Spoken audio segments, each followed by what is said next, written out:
Sir एक झूठे इंसान है भाई। 56 इंच का सीना तो आप इंच टेप नाप लो। अब देश के प्रधानमंत्री को आप झूठा कह रहे हैं ना क्यों, देश के प्रधानमंत्री भगवान है, वे कोई गलत काम नहीं कर सकते। वे भगवान है क्या देश के प्रधानमंत्री जी? अरे वो भी आपके और हमारे जैसे इंसान है, वे भी झूठ बोलते हैं। और कहीं ना कहीं अब तो मैं तो धन्यवाद दे रहा आप जैसे मीडिया कर्मियों का, जो युवा पत्रकार है, कहीं ना कहीं आप जो है दूध को दूध और पानी का पानी दिखा रहे हैं और लोगों को ये सारी की सारी बात समझ आ रही। मैं फिर कह रहा, सुधर जाओ, सचेत हो जाओ। जो अति होती है, अति में क्षति होती है। आपने अति कर रखा, आपने लोगों के दिलों में जो ये जहर घोल दिया, नफरत घोल दी, ईर्ष्या घोल दी, हिंदू मुस्लिम की भावना से लोगों को जो है आपने त्रस्त कर दिया। कहीं ना कहीं इस अति में आपको क्षति भुगतनी पड़ेगी।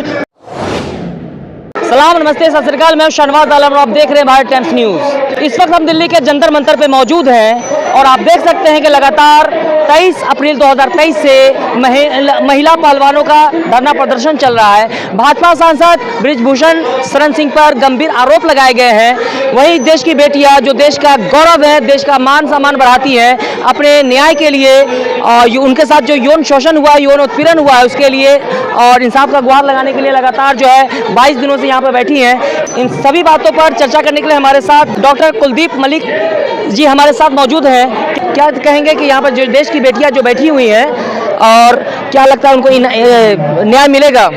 देखिए भाई, जहाँ तक न्याय मिलेगा या नहीं मिलेगा, मैं तो ये कहूँगा कि आज आधी लड़ाई इन बेटियों ने, इन बहनों ने लड़ चुकी है और अभी कुश्ती संघ को जो है भंग कर दिया गया। और अब धीरे धीरे, चूंकि केंद्र में जो सरकार है ये बड़ी बेशरम सरकार है, इसके घुटने टिकवाना अपने आप में बहुत ही बड़ी बात है। और इस सरकार का कुछ ऐसा काम है, मैं आपको एक कहानी के जरिए, इस बात मेरे दिमाग में एक कहानी चल रही। एक्चुअली एक बार एक चोर को पकड़ कर थाने ले जाया गया और वहाँ पे पुलिसकर्मियों ने ये उसको कहा कि भाई तुम्हारी सजा ये है कि आप या तो 100 प्याज खा लो या 100 जूते खा लो, मतलब उनके बैंत खा लो। तो चोर ने सोचा कि भाई प्याज खाऊं या बैंत खाऊं, प्याज खाऊं या बैंत खाऊं। इसी बीच चोर ने कहा कि भाई मैं तो 10 प्याज खा लूंगा। अब चोर ने 10 प्याज खा ली। फिर उसे लगा भाई प्याज तो ये तो बड़ा भयानक रूप दिखा रही। फिर उसने कहा भाई प्याज नहीं खाई जा रही, आप एक काम करो मुझे 10 बैंत मार लो। फिर उसने 10 बैंत खाए। अब ये बैंत भी अच्छे से पड़े तो चोर के दिमाग में फिर बात चलने लगी, भाई इससे अच्छा तो मैं प्याज ही खा लूँ। फिर 10 प्याज खाई। फिर उसका मन जो है चेंज होने लगा, फिर उसने 10 बैंत खाए। ऐसे कर करके उस चोर ने 100 प्याज भी खानी पड़ी और उसे 100 बैंत भी खाने पड़े। तो सरकार भी कुछ ऐसा ही काम कर रही। इसे झुकना भी पड़ेगा, इसे माफी भी मांगनी पड़ेगी और इसे बहुत नुकसान भी झेलना पड़ेगा। और जहाँ तक नुकसान की बात है, कल कर्नाटक में जो चुनाव के परिणाम आए वो भी कहीं ना कहीं भारतीय जनता पार्टी का ही नुकसान है। ये बात सरकार को समझनी पड़ेगी। देखिए, हार जीत तो लगी रहती है, इस धरना से उससे क्या लेना देना? नहीं, बिल्कुल भाई, आप क्या बात कर रहे हैं। कल जो है कर्नाटक में चुनाव आए, कल ही कुश्ती संघ को जो है 11 बजे पता चल गया था। भारतीय जनता पार्टी वालों को भी कहीं ना कहीं जो है कर्नाटक की जनता ने उनके खिलाफ जो है मैंडेट दिया। तो 11:30 बजे ये डिसीजन होगा कि कहीं ना कहीं कुश्ती संघ को जो है भंग करा जा। अल्टीमेटली लोकतंत्र है, ये जो है जनता द्वारा चुनी हुई सरकार है और ये जनता से बड़ी नहीं हो सकती। लेकिन कभी कभी सरकार में बैठे हुए लोग, जो ऊंचासीन लोग हैं, वो अपने आप को जनता से ऊपर समझने लगते हैं। तो जनता फिर उनको अपने तरीके से कुछ न कुछ जो है सबक सिखाती है। वही सबक कल सरकार ने सीखा और उसका ही नतीजा है कि आज इन बेटियों ने आधी लड़ाई अपनी जीत ली और ये पूरी लड़ाई जीतेगी, ऐसा मुझे पूर्ण विश्वास है। देखिए, महिला पहलवान जो यहाँ पर धरना प्रदर्शन पर पिछले 22 दिनों से बैठे हुए हैं, यहाँ पे कहा जा रहा है कि यहाँ पे विपक्षी दलों का एक बड़ी साजिश है ये। भाई श्रीमान जी, ऐसा है, इस देश में जितने भी आंदोलन हुए, मैं केवल इसी आंदोलन की बात नहीं कर रहा, आजादी के बाद जितने भी आंदोलन हुए, जो विपक्ष की पार्टी है वो कहीं ना कहीं प्रत्यक्ष या अप्रत्यक्ष रूप से आंदोलनकारियों का सपोर्ट करती है। मैं तो इसी सरकार के लोगों को याद दिला रहा, 2009 से 2 बड़े आंदोलन हुए। बाबा रामदेव का आंदोलन हुआ, इसके बाद जो है अन्ना हजारे जी का आंदोलन हुआ, भ्रष्टाचार को लेकर रामदेव जी का आंदोलन हुआ था, काले धन की मांग को लेकर।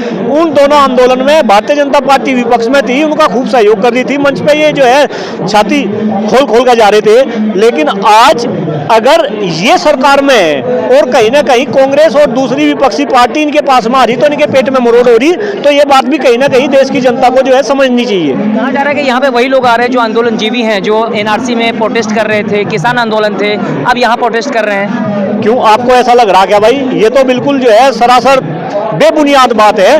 ये देश की बेटियां है। और मैं आपको एक बात बताऊं, ये कोई मामूली बेटियां नहीं, ये वही बेटियां है जब इन्होंने पदक जीते, ध्वजारोहण हो रहा था और देश के 142 करोड़ लोगों का सीना जो है फूल रहा था, और उनमें से आदरणीय प्रधानमंत्री नरेंद्र मोदी जी भी थे।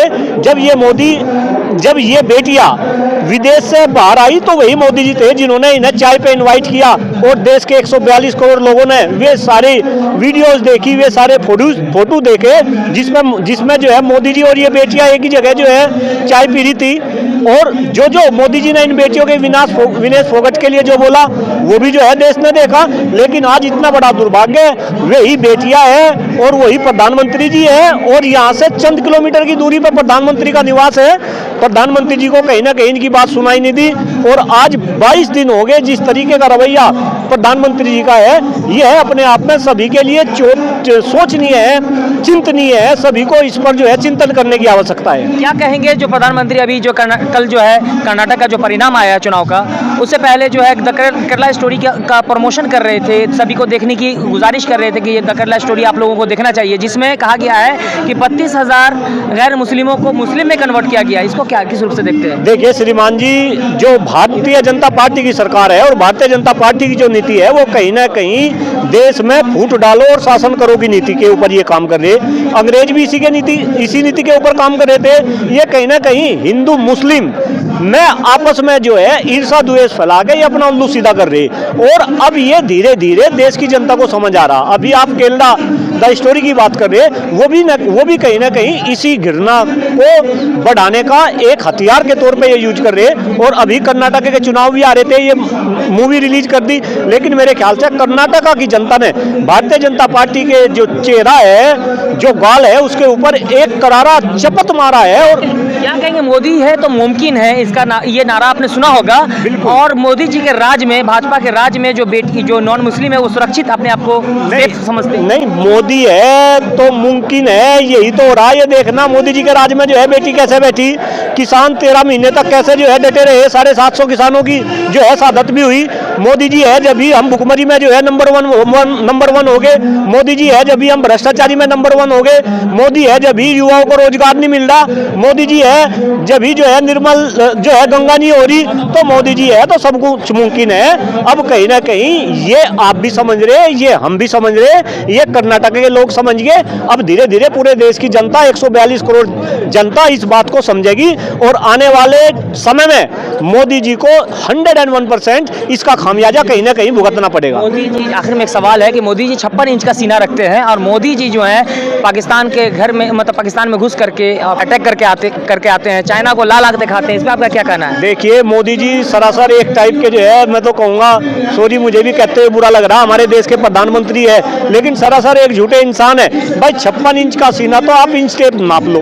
अब देश के प्रधानमंत्री को आप झूठा कह रहे हैं ना? क्यों? देश के प्रधानमंत्री भगवान है, वे कोई गलत काम नहीं कर सकते, वे भगवान है क्या देश के प्रधानमंत्री जी? अरे वो भी आपके और हमारे जैसे इंसान है, वे भी झूठ बोलते हैं। और कहीं ना कहीं अब तो मैं तो धन्यवाद दे रहा आप जैसे मीडिया कर्मियों का, जो युवा पत्रकार है, कहीं ना कहीं आप जो है दूध को दूध और पानी का पानी दिखा रहे हैं, और लोगों को ये सारी की सारी बात समझ आ रही।